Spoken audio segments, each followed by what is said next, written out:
हाय friend, नमस्कार। Welcome back to my YouTube channel. मैं शुभम। मैं आज आपको बताऊंगा लीवर की तीसरी वीडियो के बारे में। हम बात करने जा रहे हैं डिटॉक्सिफिकेशन के टॉपिक पर। डिटॉक्सिफिकेशन क्या होता है? जब हम खाना खाते हैं तो इंटेस्टाइन में खाना टूट के जाता है पेट के द्वारा। तो जो इंटेस्टाइन के अंदर जो सब्सटेंस होते हैं वो पॉइजनिंग सब्सटेंस होते हैं, वो लीवर के द्वारा डिटॉक्सिफाइड होते हैं। जीवाणुओं का भक्षण, इंग्लिश में कहते हैं phagocytosis of bacteria. Micro organism का काम करते जो लीवर के अंदर सेल पाए जाते हैं, सेल का नाम कुफर सेल फैगोसाइटिस का काम करते हैं। लीवर में कौन से विटामिन निर्माण होता है? लीवर के अंदर कौन से विटामिन का निर्माण होता है? ध्यान रखना, vitamin A, vitamin D, vitamin E, vitamin के। लीवर के अंदर ये विटामिन पाए जाते हैं, निर्माण करते हैं। ये विटामिन फैट सोलुबल होते हैं। फैट सोलुबल मतलब ये विटामिन फैट वाली चीज़ों में पाए जाते हैं। ओके। ऊष्मा का उत्पादन करते हैं। Liver produced heat mostly heat produce by skeletal muscle liver से, एक्सरसाइज से। मतलब इसके कहने का पर्पज़ है, लीवर प्रोड्यूस हीट होती है मोस्टली स्केलेटल मसल से। एक तो मसल्स होते हैं जो हड्डियों के ऊपर हमारे, एक होता है लीवर से और एक एक्सरसाइज से।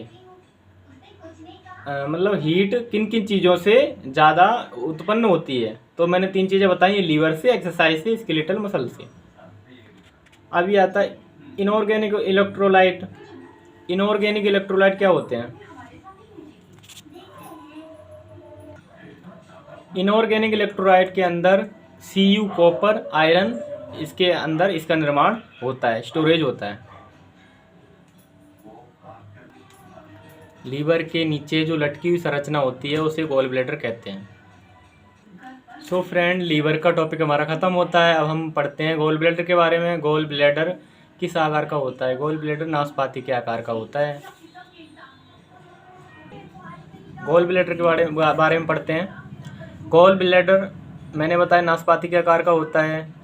Present lower side right lobe of liver, और इसकी लेंथ होती है 7 से 10 सेंटीमीटर, और इसका डायमीटर होता है, इसका डायमीटर मतलब इसकी चौड़ाई 3 सेंटीमीटर होती है। और ये 30 से 60 ml वाइल का स्टोरेज होता है इसके अंदर। और वाइल का pH होता है 7 से लगाकर 7.6 होता है। गॉल ब्लैडर के 3 पार्ट होते हैं, नेक, गर्दन, फंडस, बॉडी। 3 पार्ट होते हैं। इसमें 3 परतें होती हैं, आउटर लेयर, मिडिल लेयर और इनर लेयर। आउटर लेयर का नाम है पेरिटोनियम, और मिडिल लेयर का नाम है म्यूकस लेयर।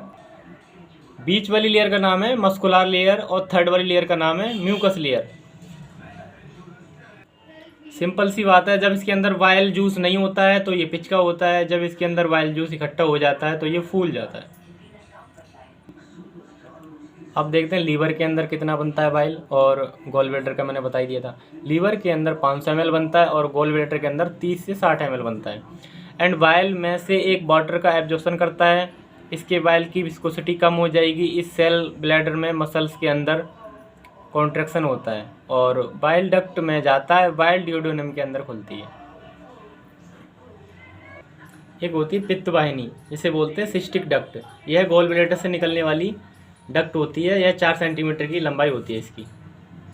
तो मिलकर CVD एंड पैनक्रियाटिक डक्ट, ये दोनों मिलकर हेपेटिक एम्पुला बनाती हैं, हेपेटोपैनक्रियाटिक एम्पुला बनाती हैं। इनका दूसरा नाम एम्पुला बेटर होता है।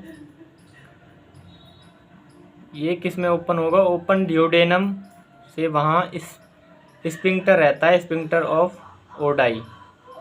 नंबर ऑफ स्पिंक्टर 3 होते हैं। स्पिंक्टर ऑफ बॉडी, इसके अंदर वाइल ट्रांसफॉर्मेशन होता है। अब मैं आपको बताऊंगा इसका ब्रेकडाउन कैसे होता है। पाचन क्रिया के बारे में बताऊंगा। पाचन क्रिया 2 प्रकार की होती है।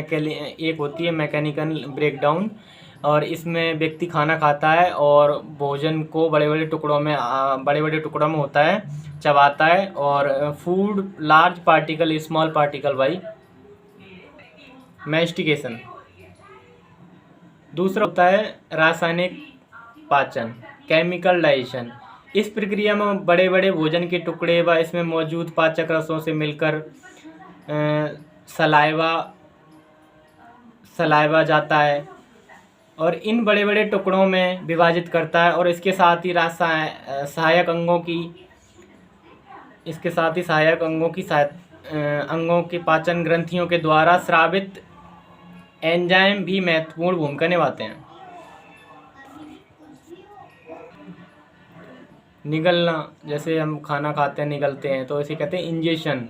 इस क्रिया में भोजन मुंह में लिया जाता है। सोलोइंग करोगे, फॉरवर्ड पास हो, फिर खाना इसोफेगस में जाएगा, ऐसे आगे बढ़ता जाएगा। इस प्रक्रिया को प्रोपल्सन कहते हैं। 5 एक्टिविटी डाइजेशन सिस्टम की होती हैं। पहली होती है ingestion, inject food in mouth. Propulsion, food movement, mouth oesophagus. And digestion, mechanical digestion, chemical digestion. ये होते हैं 5 प्रकार के। इन 5 क्रियाओं के द्वारा भोजन हमारे बॉडी में जाता है। Absorption mostly occur in mucous membrane of small intestine, large intestine के द्वारा एब्जॉर्प्शन कंप्लीट होता है। अब मैं बताऊंगा एलिमिनेशन, निष्कासन।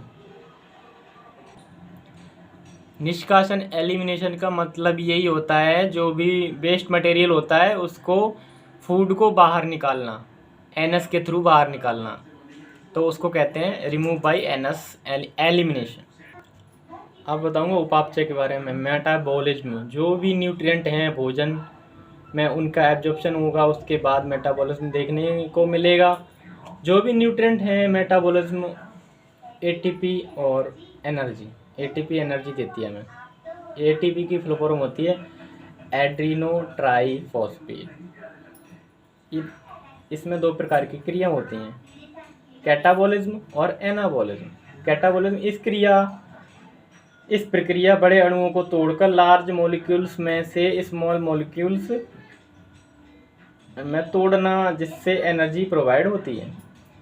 मतलब लार्ज मॉलिक्यूल से, जैसे बड़े टुकड़े से छोटे टुकड़ों में तोड़ना, इससे एनर्जी प्रोवाइड होती है, जिसे हम कहते हैं एटीपी।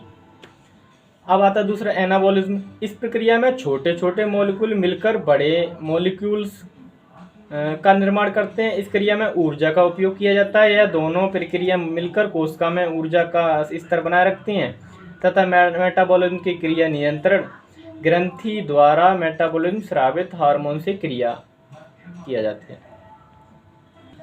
देखो मैं सिंपल से बता देता हूँ अब कैटाबॉलिज्म और मेटाबॉलिज्म।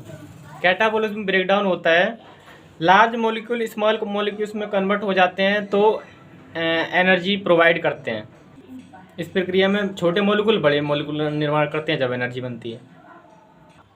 अब मैं आपको कैलोरी के बारे में बताऊंगा, कितने ग्राम में कितनी कैलोरी होती है।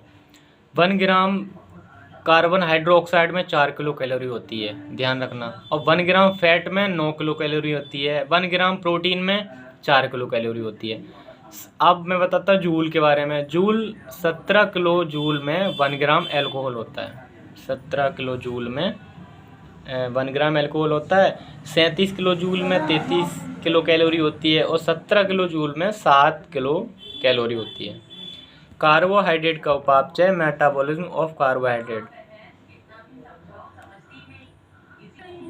सो फ्रेंड, मैं नेक्स्ट वीडियो में बताऊंगा ग्लूकोज कितना नॉर्मल होता है, ग्लूकोज का स्तर, ब्लड शुगर जो होती है उसका कितना नॉर्मल स्तर होता है, और प्रोटीन का उपापचय रह गया है अभी, वो उस टॉपिक पे भी अगली वीडियो में आपको बताऊंगा। आई होप अगली वीडियो में मैं पूरा करूंगा। सो फ्रेंड, वीडियो अच्छी लगे तो लाइक करना एंड वीडियो अच्छे से देखना ध्यान से, तो आपको बहुत समझ में आएगा। So thank you friend.